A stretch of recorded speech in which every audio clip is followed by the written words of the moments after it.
नमस्ते, स्वागत है आप सभी का फिर से इस YouTube चैनल में। और आप लोगों के बीच फिर से एक नई और अच्छी कहानी लेके हाजिर हूँ। आशा करता हूँ पिछली कहानी आप लोगों को बहुत ही अच्छे लगे होंगे। आज की कहानी ओशो की एक बेहतरीन कहानी में से एक है। आप लोगों को पता होगा, यूनान में एक महान विचारक हुए जिसका नाम प्लेटो था। उन्होंने अपने शिष्यों के बीच एक सुंदर दुनिया की थ्योरी पारित किया, एक ऐसा सिद्धांत जिसमें पूरी दुनिया में सुंदर के अलावा और कुछ नहीं होगा। जब वह सिद्धांत उनके शिष्य लोग पढ़े तब उनके शिष्य ने यह जवाब दिया कि गुरुजी, आपने सब चीज़ सुंदर की कल्पना किया, इस सिद्धांत में सब चीज़ सुंदर है, लेकिन आपने एक चीज़ को जगह नहीं दिया, एक ऐसी चीज़ को अहमियत नहीं दिया जो शायद इस सुंदरता की बखान करता, और वह था कवि। जब प्लेटो के शिष्य ने अपने गुरु से यह पूछा कि आपने कवियों को जगह क्यों नहीं दिया उस सुंदर दुनिया में, तो प्लेटो ने कहा कि कवि से ज़्यादा झूठे इस दुनिया में कोई नहीं मिलेंगे। कवि जितने भी हैं सब झूठ बोलते हैं और झूठे ही कल्पना करते हैं, इसलिए मैंने उसको जगह नहीं दिया।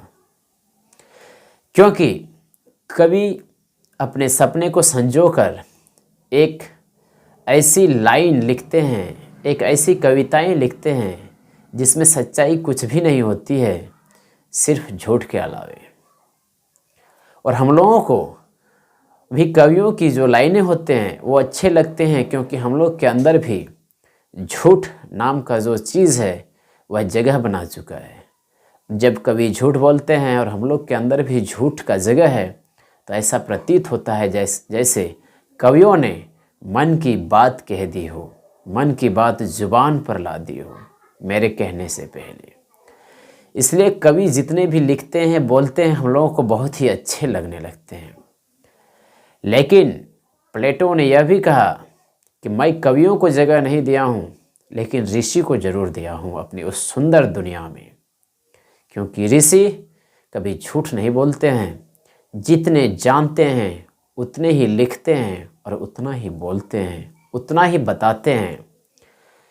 100 कवियों में से 99% कवि सिर्फ झूठ बोलते हैं, लेकिन 1% कवि जो कि झूठ नहीं बोलते हैं वही तो ऋषि हैं।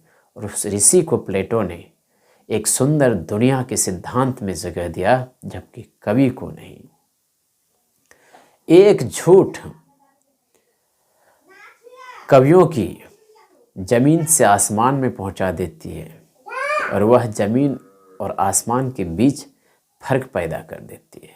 जबकि ऋषि ऐसा नहीं होते हैं, वह जितने जानते हैं उतने ही बताते हैं।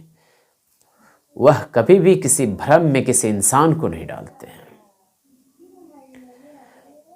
ओशो के अनुसार प्लेटो का यह विचार काफ़ी मान्य है, और ओशो इस कहानी को अक्सर कहा करते हैं।